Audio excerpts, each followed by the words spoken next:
Alright, so here I am. Raw, rugged, and real in my aha moment.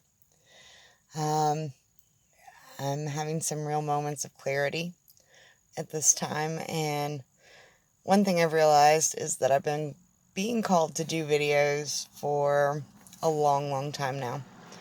And I'm always worried about what I'm going to look like, what I'm going to sound like, how am I going to edit it, who's going to help me, all these crazy things that I worry about.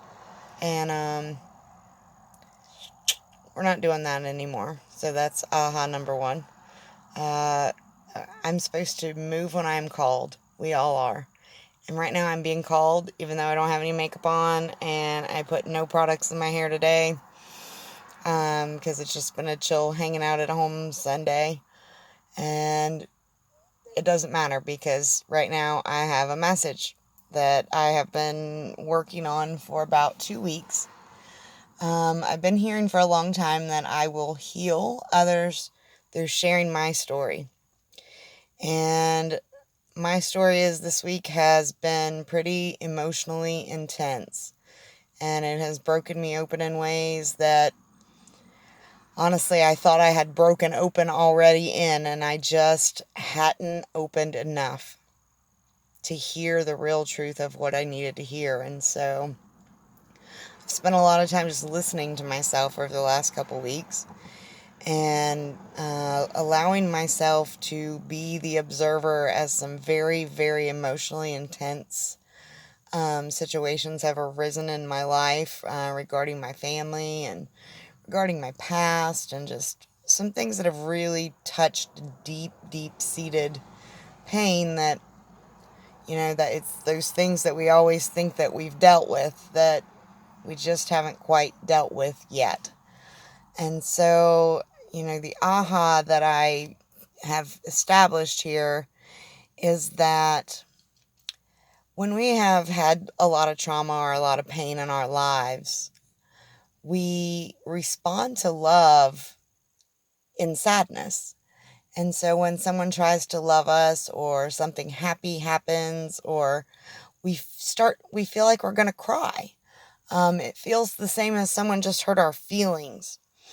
And so I've been sitting with that a lot because I get that feeling a lot.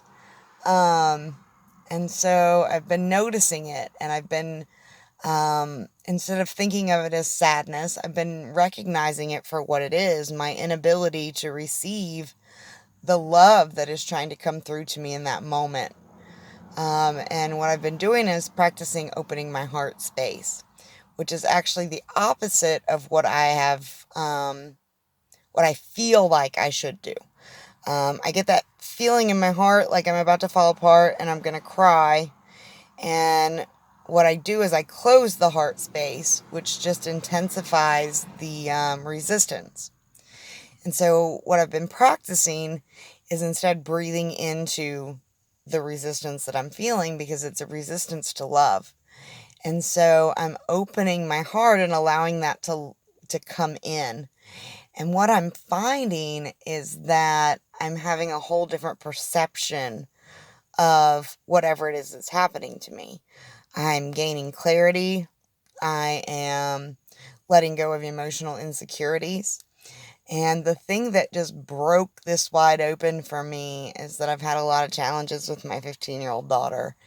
And I'm sure a lot of us are experiencing that right now with COVID and school, and just the fact that we have 15-year-old daughters, or teenage children in general.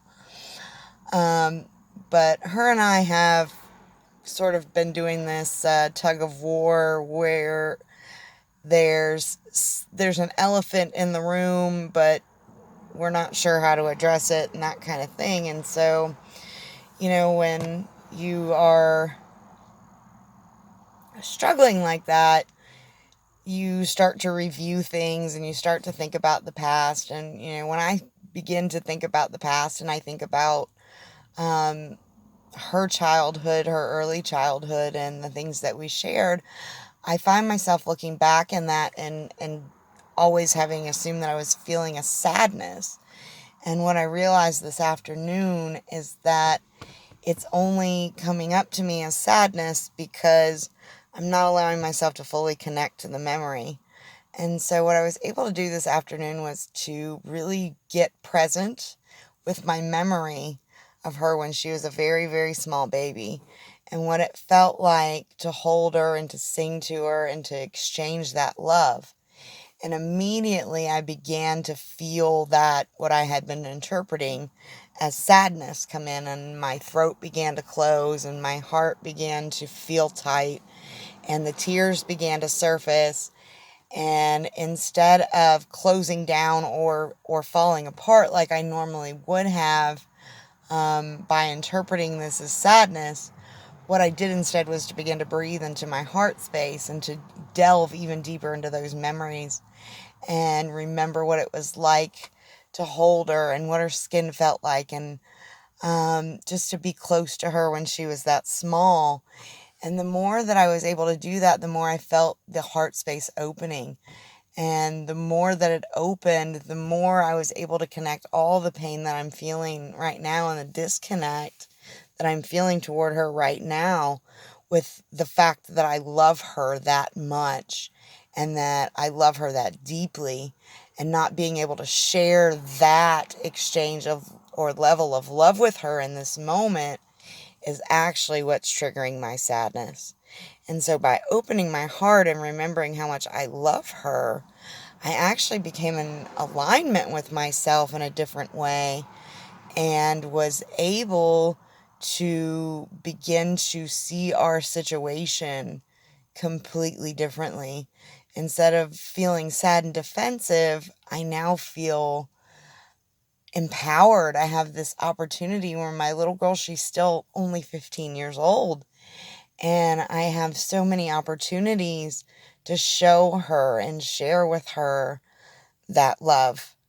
And so I was able to take what felt so much like sadness, perceive it differently, connect with it deeply, release the pain around it, and then embrace what is mine to do next. And now, here I am doing the even more exciting thing, which is pushing myself outside of my comfort zone, being really aligned with myself, and doing that thing that feeds my soul. And so not only have I been able to hit pay dirt in my personal healing and my personal relationships, but I'm also able to share it with you in a way that hopefully you're able to hear this message and to begin to practice these things for yourself and to apply them in a way that is going to work for you. And so I thank you for your time.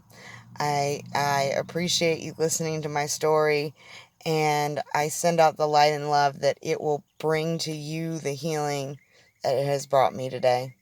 Namaste.